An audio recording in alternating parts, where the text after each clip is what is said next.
ನೋಡಿ, ಸಿದ್ದರಾಮಯ್ಯ ಮತ್ತು ಕಾಂಗ್ರೆಸ್ಸು ಹಿಂದೂ ವಿರೋಧಿ ನೀತಿ ಅಂತನ್ನುವಂಥದ್ದು ಭಾಳ ಸ್ಪಷ್ಟವಾಗಿ ಹೇಳ್ತಾ ಇದ್ದೀನಿ. ಇದು ಈಗಿಂದಲ್ಲ, ಭಾಳ ಹಳೆಯದಿಂದ ಮೊದಲಿಂದ ಇವರು ಇದೇ ಹಿಂದೂ ವಿರೋಧಿಯನ್ನು. ರಾಮನನ್ನು ಬೆಂಬಲಿಸಲಿಲ್ಲ, ಇವರು ಬಾಬರನ್ನು ಬೆಂಬಲಿಸಿದರು. ರಾಮ ಕಾಲ್ಪನಿಕ ವ್ಯಕ್ತಿ, ರಾಮ ಅಸ್ತಿತ್ವದಲ್ಲಿಲ್ಲ, ರಾಮಾಯಣ ಇಲ್ಲ ಅನ್ನುವಂಥದ್ದನ್ನು ಅಫಿಡವಿಟ್ ಸುಪ್ರೀಂ ಕೋರ್ಟಿಗೆ ಅಫಿಡವಿಟ್ ಬರೆದು ಕೊಡ್ತಾರೆ ಅಂತಂದರೆ ಇನ್ನೇನು ಬೇಕು ಇದಕ್ಕಿಂತ ಹೆಚ್ಚಿಂದು? ಅದಕ್ಕೆ ನಾನು ಹೇಳೋದು, ಈ ಸಿದ್ದರಾಮಯ್ಯನವರು ಕೂಡ ಅಷ್ಟೇ. ಈಗ ನೆನಪಾಗಿದೆ, ರಾಮನ ನೆನಪಾಗಿದೆ. ಈಗ ನಿಮ್ಮ ಬೂಟಾಟಿಕೆ, ನಿಮ್ಮ ಈ ನಾಟಕ, ನಿಮ್ಮ ಢೋಂಗಿತನ ಗೊತ್ತಾಗಿದೆ. ನೀವು ಎಷ್ಟೇ ಜೈ ಶ್ರೀರಾಮ್ ಹೇಳಿದ್ರು ಯಾರೂ ಒಪ್ಪೋದಿಲ್ಲ. ನೀವು ಹಿಂದುತ್ವ ನಾನು ಒಪ್ಪೋದಿಲ್ಲ, ಹಿಂದೂಗಳನ್ನು ಒಪ್ಪೋದಿಲ್ಲ ಅಂತ ಹೇಳಿದಂಥವ್ರು. ನಾವು ಗಾಂಧಿ ರಾಮನ ಒಪ್ತೀವಿ. ಗಾಂಧಿ ರಾಮ ಅಂತಂದ್ರೆ ಯಾರು? ಗಾಂಧಿ ರಾಮ ಅಥವಾ BJP ರಾಮ, RSS ರಾಮ ಅಂತನ್ನುವಂಥದ್ದಿಲ್ಲ. ರಾಮ ಇರೋದು ಒಬ್ಬನೇ, ಮರ್ಯಾದಾ ಪುರುಷೋತ್ತಮ ಅಂತನ್ನುವಂಥದ್ದು ಒಬ್ಬನೇ ರಾಮ ಇರೋದು.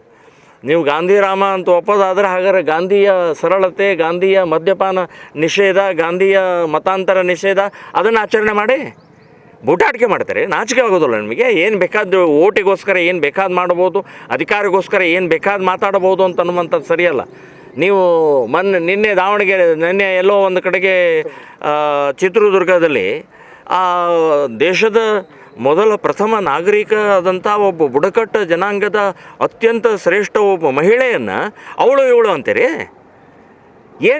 ಏನಂತ ತಿಳ್ಕೊಂಡಿದ್ದಾರೆ? ನಿಮ್ಮ ಸ್ಥಾನ ಅಂತಂದರೆ ಏನು ಬೇಕಾದ ಮಾತಾಡ್ಬೋದಾ? ಅವಳು ಅಂದರೆ ಏನು? ಒಂದು ನೀತಿ ನಿಯಮ, ಒಂದು ಮರ್ಯಾದೆ ಅನ್ನುವಂಥದ್ದು ಇಲ್ವಾ ನಿಮಗೆ? ಒಂದು ಬುಡಕಟ್ಟು ಜನಾಂಗ, ನೀವು ಅಹಿಂದದಲ್ಲೇ ಬುಡಕಟ್ಟು ಜನಾಂಗದ ಒಬ್ಬ ಮಹಿಳೆಗೆ ಅವಮಾನ ಮಾಡಿದರೆ ನಿಮ್ಮ ನಿಯತ್ತು ಗೊತ್ತಾಗುತ್ತೆ ನಿಮಗೆ.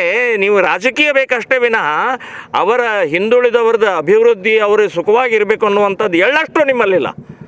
ಇದೇ ಸಾಕ್ಷಿ ಆಗುತ್ತೆ. ಕ್ಷಮೆ ಬೇಡಿ.